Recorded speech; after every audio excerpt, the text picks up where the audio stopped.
Halo, jumpa lagi di kelas belajar bersama. Kali ini pembahasan kita adalah kalor dan perpindahan kalor. Sebelum kita lanjut ke materi, kita perlu tahu dulu tujuan pembelajaran kita kali ini, yaitu yang pertama, memahami konsep kalor. Yang kedua, menjelaskan kalor jenis. Yang ketiga, mengidentifikasi perubahan wujud zat karena pemberian kalor. Pembahasan pertama kita yaitu pengertian kalor. Kalor adalah bentuk energi yang berpindah dari benda yang suhunya tinggi ke benda yang suhunya rendah ketika kedua benda tersebut bersentuhan. Satuan kalor yaitu joule.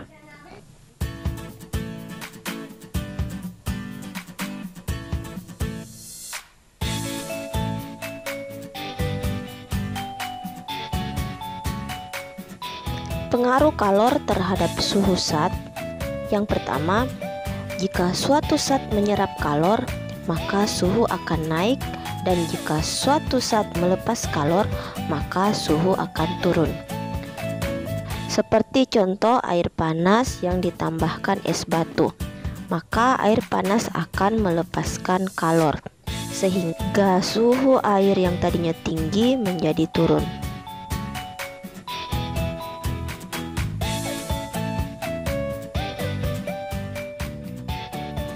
Untuk menghitung kalor yang diserap atau dilepaskan suatu zat, kita bisa memakai rumus Q sama dengan M kali C dikali delta T.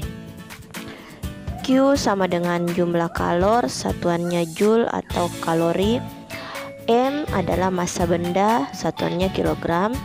C adalah kalor jenis zat, satuannya joule per kilogram derajat Celcius. Delta T yaitu kenaikan suhu, satuannya derajat Celcius. Untuk menghitung delta T, suhu akhir dikurang suhu awal, atau disimbolkan T dikurang T0.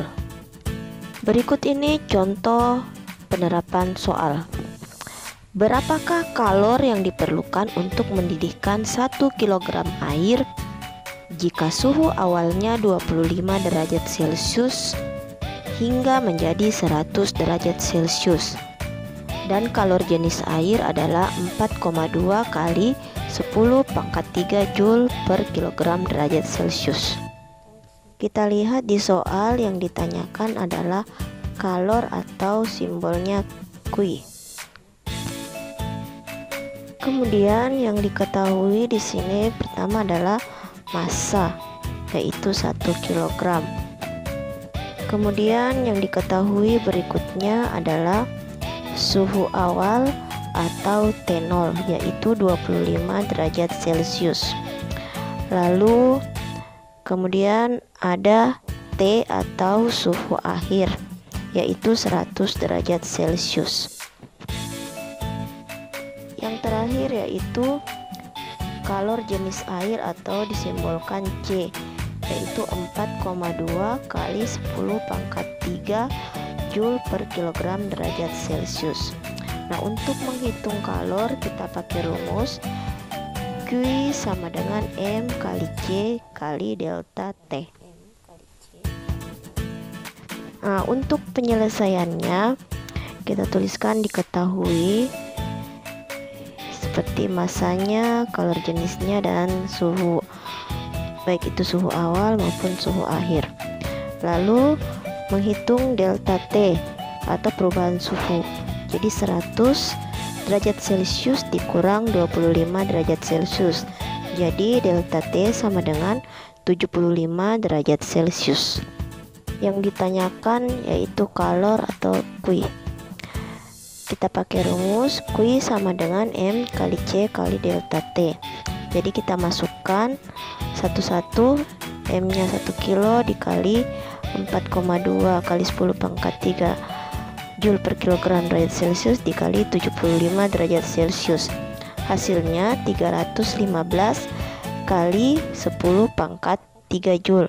Kita ubah satuannya ke kilojoule, jadi kita bagi 1000 315 kali 10 pangkat 3 dibagi 1000 sama dengan 315 kilojoule. Di jumlah kalor yang diperlukan adalah 315 kilojoule. Berikut ini adalah pengaruh kalor terhadap perubahan wujud zat.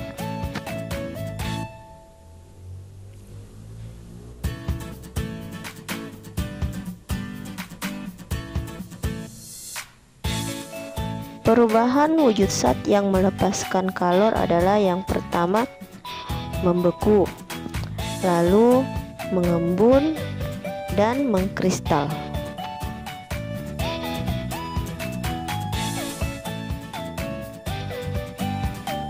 Perubahan wujud zat yang memerlukan kalor yaitu mencair, menguap, dan menyublim.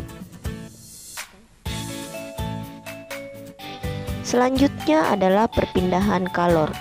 Perpindahan kalor ada 3 cara, yaitu perpindahan kalor konduksi, konveksi, dan radiasi. Yang pertama, perpindahan kalor secara konduksi, yaitu perpindahan kalor melalui suatu zat tanpa disertai perpindahan partikel-partikel zat tersebut. Seperti contohnya ketika kita memanaskan logam. Panas dari api akan berpindah sampai ke tangan kita tanpa adanya partikel-partikel logam yang ikut berpindah. Selanjutnya, perpindahan kalor konveksi, yaitu perpindahan kalor melalui zat disertai dengan perpindahan partikel-partikel zat tersebut. Seperti ketika kita memanaskan air, partikel-partikel air yang telah panas di sebelah bawah yang paling dekat dengan api akan berpindah ke sebelah atas, sehingga seluruh partikel-partikel air yang ada di dalam bejana akan ikut panas. Selanjutnya, perpindahan kalor radiasi, yaitu perpindahan kalor tanpa adanya zat perantara atau medium. Contohnya sinar matahari yang sampai ke bumi melalui radiasi, yaitu tanpa adanya perantara. Sekian pembahasan kita kali ini. Sampai jumpa pada pembahasan berikutnya.